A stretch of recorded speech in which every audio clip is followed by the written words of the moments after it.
Marvel's X-Men are slated to continue their renaissance through the current Reign of X. And so while I look back on how this current era of mutantkind has gotten here, I'm still fascinated by the kickoff miniseries that started it all, House of X and Powers of 10.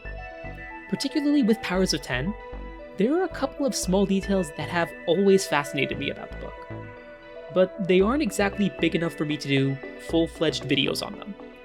So, if you'll indulge me, I'd like to take the next few minutes to go over some HoX-PoX quick takes real quick.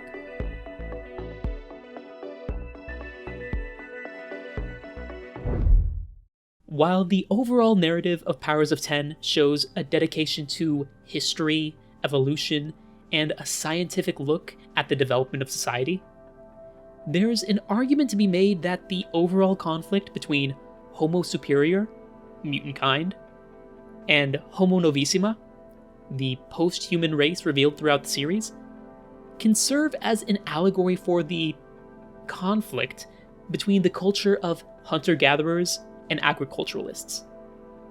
Now, I want to emphasize the word conflict in air quotes, because the idea that these two cultures are diametrically at odds with each other isn't quite a relationship that anthropologists and historians have conclusively affirmed for themselves, but rather more of a literary and mythic embellishment.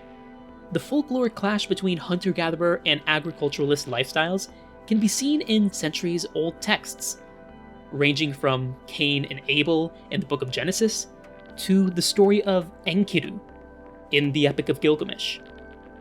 All of this is to say that the allegory I'm about to argue about isn't supposed to be a factual relationship that exists in real-world history, and more so an allusion to the myths we tend to tell ourselves about these two early lifestyles of humanity. Now, the struggle for survival between mutantkind and the post-human race of Homo novissima likens itself to the mythical struggle between hunter-gatherers and agriculturalists in several different ways.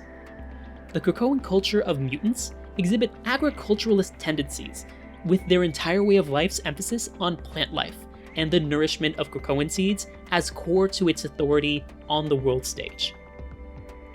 And this heightened connection between the mutants and plant life isn't a coincidence, as the director's cut of House of X #1 shares comments from Hickman emphasizing the biological infrastructure of their society. Okay, we're on the mutant nation island Krakoa. It's important to note that everything on Krakoa and everything mutant from this day forward is organic, not industrial or manufactured, grown, as both God and nature intended. This narrative theming for the mutant population alone can serve as hard evidence for likening them to the agriculturalist archetype. But I do find it a charming coincidence that just as how records show that writing systems tended to formally develop in agricultural societies, we see mutantkind's Krakoan language form around the same time as their planting roots for this new way of life. And hey, if you're interested in hearing me talk more about the Krakoan language, then check out this presentation I gave on it during At Home Comic-Con. Meanwhile, for the hunter-gatherer attribution to Homo novissima, while there isn't much to comment on terms of the gathering characteristic, the element of being hunters is core to the entirety of post-humanity. As an artificial amalgamation of both mankind and the Sentinel technology originally used to exterminate mutantkind, Homo novissima very literally comes from a long line of hunters.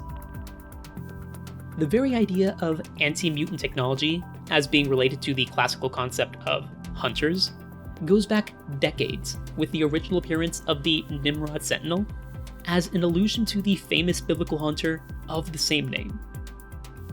As a result, it comes as no surprise to me that HoX-PoX focuses so heavily on Nimrod, of all androids, as Hickman explores the future of mutantkind. I'll be the first to admit that this lens of analyzing HoX-PoX isn't perfect, but it's something that I found myself thinking about more and more as I reread the series since it came out. Moira X's final words at the end of the series seems to hint that Hickman's future for mutantkind seems fatalistic and doomed.